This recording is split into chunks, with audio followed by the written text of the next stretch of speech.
Eu olho para a cruz e para a cruz eu... Que a paz do nosso Senhor Jesus Cristo seja com vocês. Hoje eu quero falar sobre a confissão de Elias. O texto que eu quero ler com vocês está no livro 1 Reis 17, versículo 1, que diz assim: Ora, Elias, o tisbita dos moradores de Gileade, disse a Acabe: Tão certo como viveu o Senhor, Deus de Israel, perante cuja face estou, nem orvalho, nem chuva haverá neste ano, senão segundo a minha palavra. Ao olhar esse texto, eu aprendi com Elias 3 princípios chaves. 3 princípios chaves. O primeiro é a confissão de Elias, a confissão da realidade de Elias. Elias tinha a convicção da realidade de Deus. Olha o que o texto disse: tão certo como viveu o Senhor. Elias sabia a vontade de Deus, sabia como viveu o Senhor. Nessa época, o povo se afastou de Deus, estava adorando outro tipo de Deus. Mas Elias estava vendo que o povo estava errado. Por que ele estava vendo que o povo estava errado? Porque Elias tinha a convicção da realidade de Deus. A pergunta que eu tenho para vocês: tu tem convicção da realidade de Deus aonde que tu mora? Tu tem a convicção da realidade de Deus na escola, aonde que tu passa? Tu tem a convicção? Isso é a minha pergunta para vocês. Elias tinha essa convicção, sabia a realidade de Deus. O segundo ponto que eu quero ver com vocês é o seguinte: Elias tinha a convicção que ele era o representante de Deus. Elias tinha convicção que ele era o representante de Deus.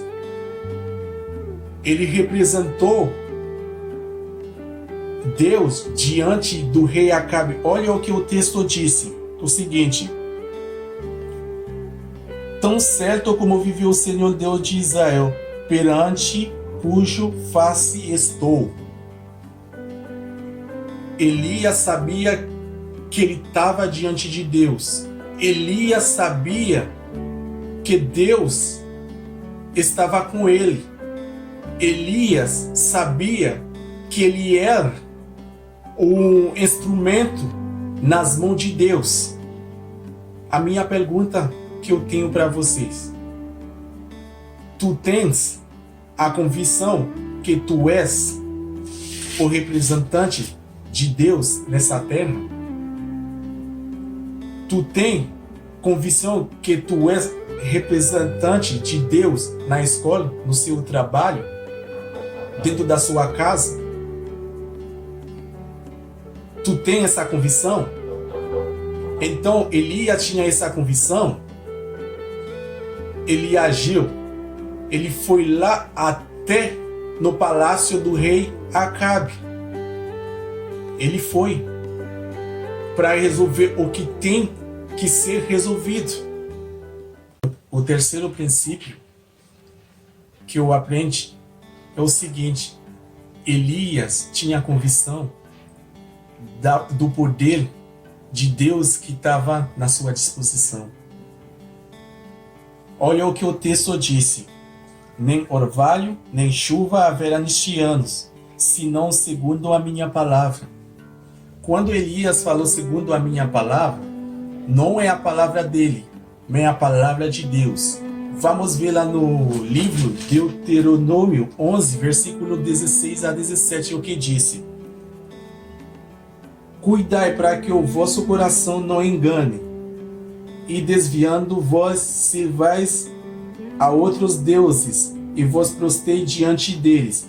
Então a ira do Senhor se acender contra vós. E ele fechará o céu para que não haja chuva e a terra não dê o seu fruto.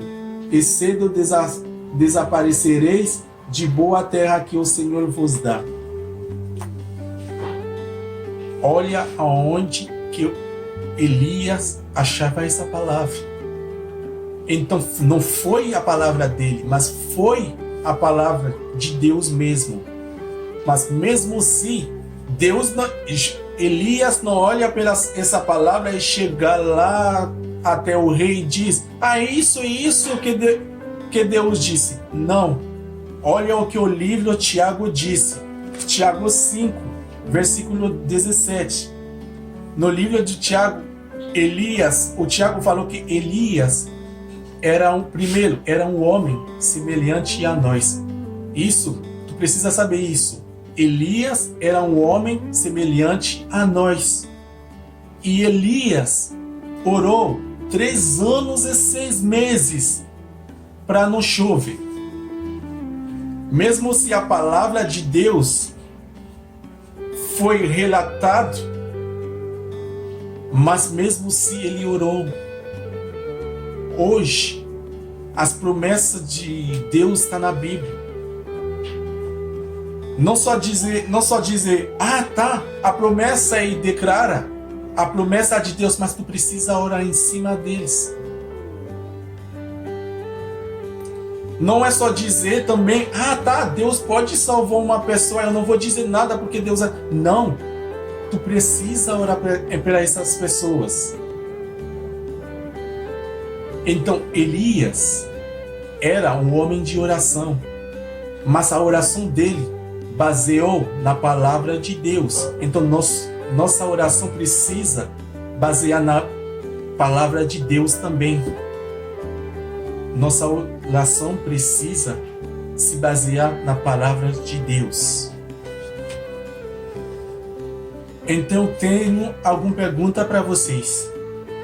Você está convicto de poder de Deus?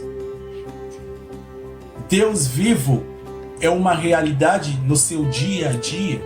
Como tu está vivendo o seu dia de oração?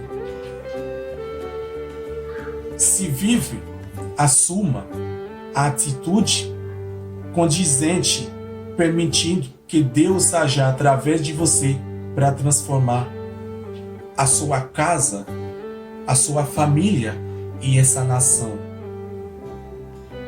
Com a sua oração, tu pode, com a sua oração a sós com Deus, vai conseguir mudar essa geração.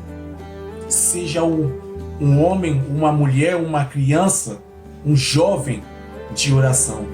Que Deus te abençoe.